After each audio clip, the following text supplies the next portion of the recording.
video kami. Perkenalkan, kami dari kelompok 2. Kami akan menjelaskan materi yang berjudul potensi dan pemanfaatan darat. Adapun rekan-rekan kelompok kami, perkenalkan, saya Muhammad Ika, nomor urut 2. Perkenalkan, nama saya Safarudin, nomor urut 31. perkenalkan nama saya Ade Putri Ramadhani, nomor urut 36. Perkenalkan, nama saya Suartina, nomor urut 33. Perkenalkan, nama saya Nabila Aska, nomor urut 23. Perkenalkan, nama saya Ulan Sujira Marioni, nomor urut 35. Perkenalkan, nama saya Muhammad Jaya, nomor urut 1. Selamat menyaksikan. Pertama-tama, kita harus mengetahui apa itu hidrosfer. Hidrosfer terkaji atas dua kata, yaitu hidro yang artinya air dan sfer yang artinya lapisan. Secara singkat, hidrosfer adalah lapisan air yang ada di permukaan bumi, seperti air tanah, air laut, danau, sungai, serta air uap atmosfer. Hidrosfer sangat penting bagi kehidupan makhluk hidup. Uniknya, meskipun bumi sering dikatakan sebagai planet biru, namun hanya ada 2,5% air tawar di permukaan bumi. Sisanya adalah air asin di lautan.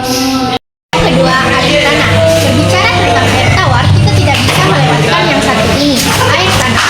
Apa itu air tanah? Air tanah adalah air yang mengisi ruang-ruang kosong di antara butiran tanah dan batuan di bawah permukaan bumi. Air ini berasal dari air hujan atau air permukaan yang meresap ke dalam tanah melalui proses yang disebut filtrasi. Air tanah memainkan peran vital dalam kehidupan manusia, dari sumber-sumber desa sampai sumber air bagi kota-kota besar.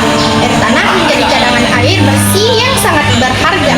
Tanpa air tanah, pertanian, industri, bahkan kebutuhan domestik manusia akan terganggu.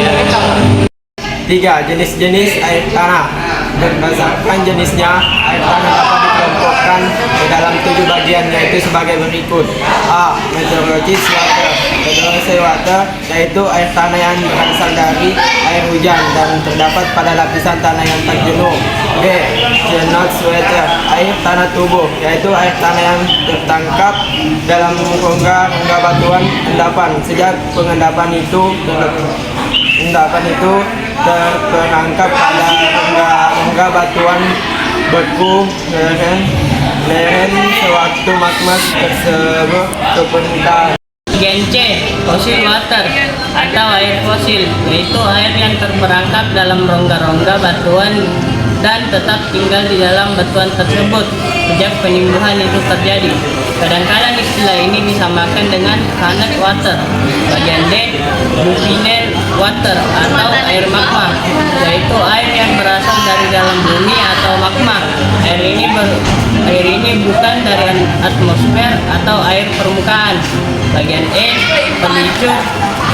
pellicular water atau air pelikular atau ari, yaitu air yang tersimpan dalam tanah karena tarikan molekul tanah.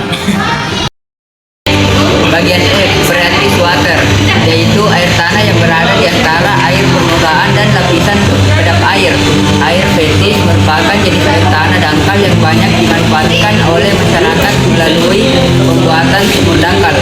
Bagian G, Artesian water, yaitu air yang berada di antara dua lapisan batuan yang kedap air sehingga dapat menyebabkan air tersebut dalam keadaan tertekan.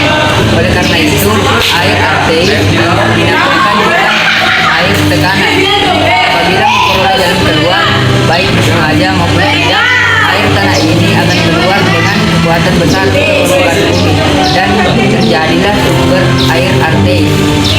Potensi dan pemanfaatan perairan darat tentu saja banyak sekali, antara lain: 1.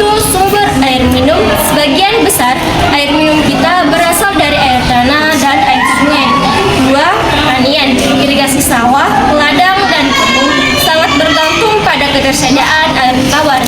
3. Perikanan.